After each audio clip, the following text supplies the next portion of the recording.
myself Dr. Ajakumar Mishra. I am Consultant Head of Emergency Department at NHMI Narayana, Super Speciality Hospital, Raipur, Chhattisgarh. Today we will be discussing and going to learn about how I do a shoulder dislocation reduction. Along with me, Mr. Musa is there, who will be acting as a patient for me. As all of us know, shoulder dislocation can be of two types. It can be anterior dislocation or can be a posterior dislocation. The anterior dislocation is the most common form of shoulder dislocation.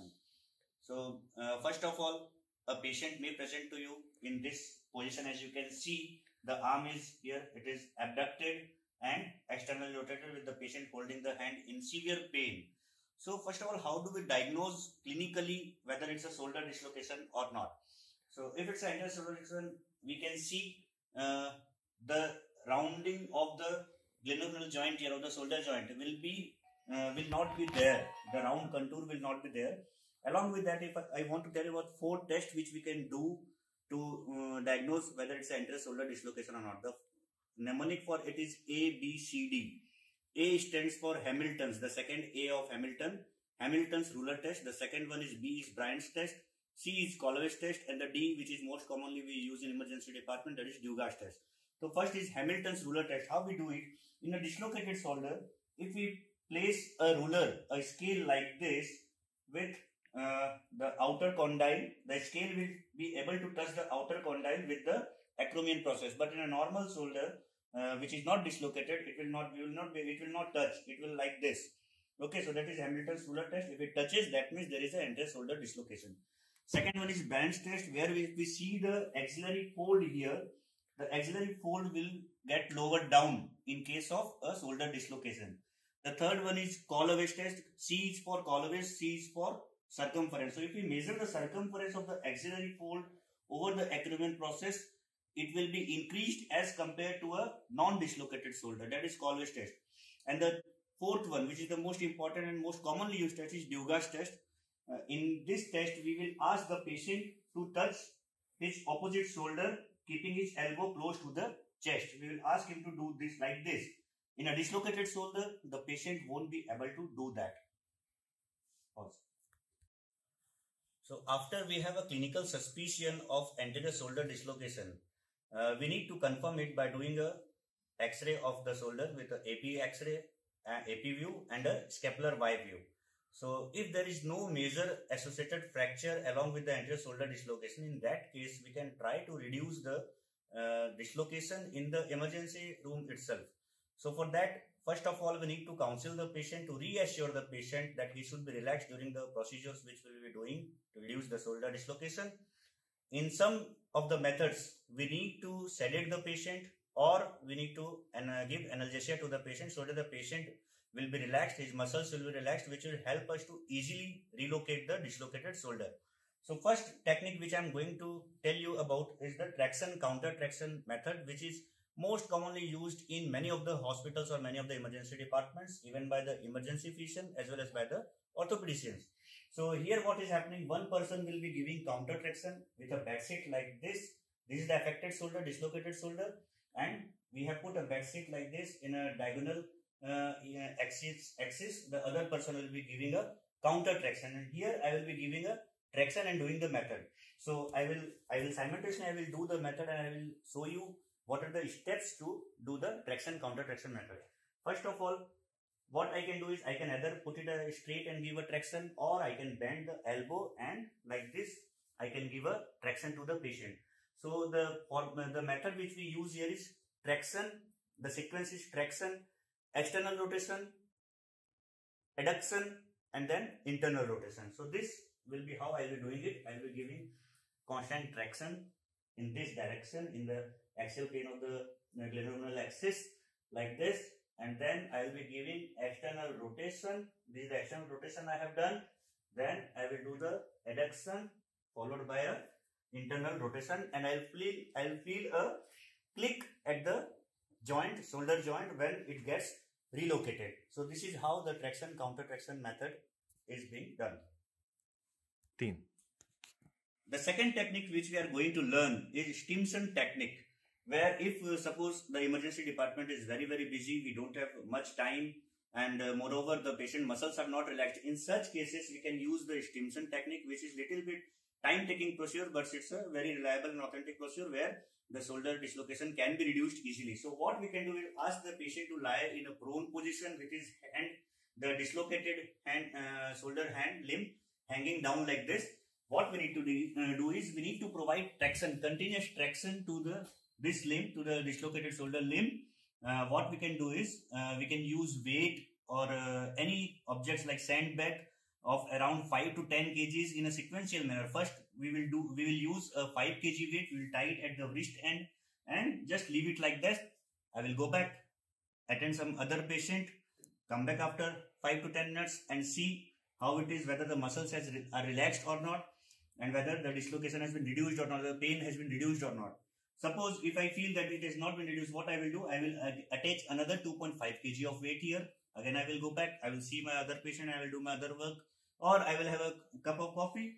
I will again come back and I will again attach a 2.5 kg of weight here and then leave it for next 10 to 20 minutes. And after that, after the 10 to 20 minutes, I will come back again. I will see whether it has been reduced or not. Most of the time with this method, after a period of around 15 to 20 minutes, the shoulder dislocation gets reduced on itself. Here I can do a little bit of scapular manipulation also, where I can just press the tip of the scapula medially like this, and it will help in the reduction of the shoulder dislocation.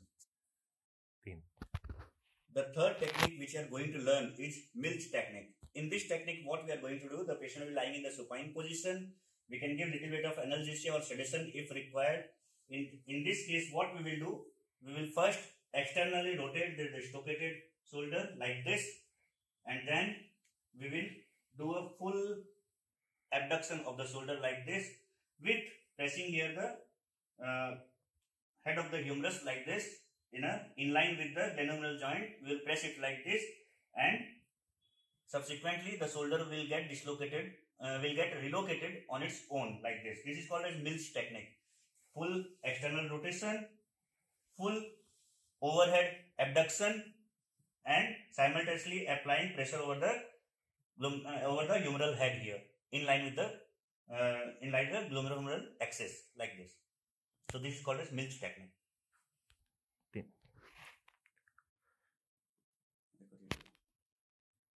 The fourth technique, which is not very commonly used, which is a new technique, that is FARES technique. F-A-R-E-S. F-A stood for fast, R-E for reliable, and S for safe. So fast, reliable, and safe technique.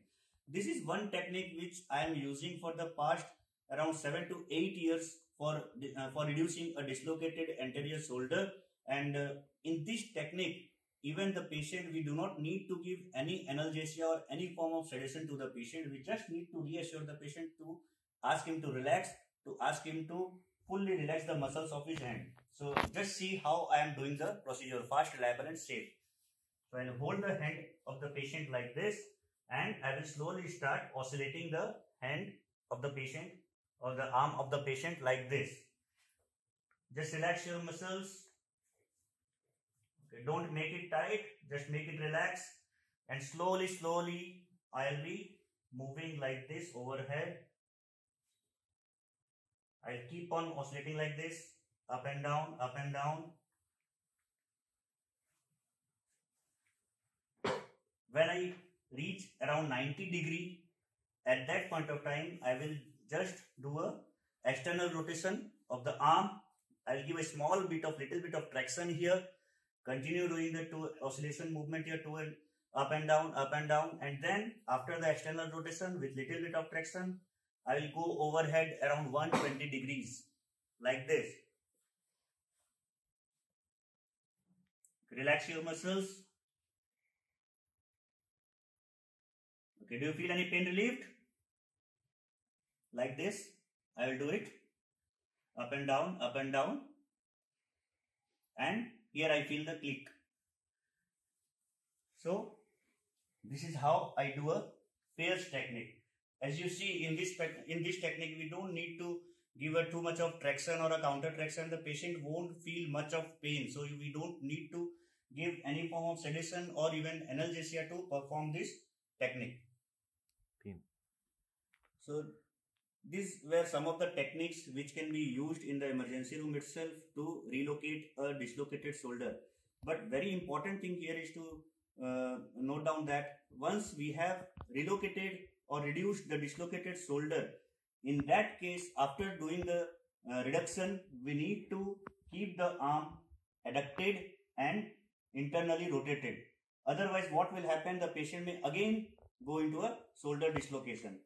So we can again check, the very easy way to check whether the shoulder has been reduced or not. We can do the Dugas test once again. We'll ask the patient to touch the opposite shoulder, and he is able to touch the opposite shoulder without any pain. So this confirms that the dislocation has been reduced, and moreover we can see the rounding of the joint here, which was lost during dislocation, that will come back. The shoulder contour will be again, it will be back to its original shape. So this is how. Apart from that, what we can do, we can ask the to prevent external rotation again or recurrent shoulder dislocation. We need to give a patient a arm pouch or a shoulder pouch to support the shoulder, keep it in adducted and internally rotated position. For young patients, it is advised to keep it at least for 3 weeks, but for old patient, we can keep it for around 2 weeks. So these were some of the techniques where we learned about reducing anterior dislocation of the shoulder. Now, very rare is a posterior dislocation of shoulder. Most of the time, posterior dislocation of shoulder treatment of choice is close reduction under anesthesia in OT. In most of the cases, or if the fracture is if it's a significant fracture is there is involving more than 25% of the glenoid rim, then it is a open reduction in OT. But in some cases where there is no fracture, the patient muscles are very relaxed. In those cases, we can try a method. It's called a D-Palma method. So how we do this method is, the arm will be in a posterior dislocation of shoulder. The arm will be adducted and internally rotated.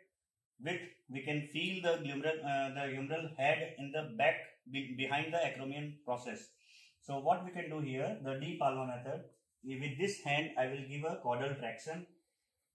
I will keep the limb adducted, internally rotated, and I will give a traction, caudal traction with this hand, and by this hand with the upper arm, medial side of the upper arm, I will give a lateral traction which will help in disengaging the humeral head from the glenoid fossa and subsequently extending the arm, and it will fall in line. And then I will put the hand again adducted and internal rotation position with a arm pouch I will provide to the patient so that it will not get dislocated again. As most of you know, posterior dislocation of the shoulder is very uncommon. It happens most of the time if there is a very significant injury pushing the shoulders back. Most of the time it is associated with like seizures, or in case of major traumas to the shoulder, it can happen. So here we have learned how to reduce anterior dislocation shoulder, how we can diagnose, and how we can diagnose a posterior dislocation shoulder. Thank you very much, and I want to thank Mr. Musa for acting as a patient in this video for all of us.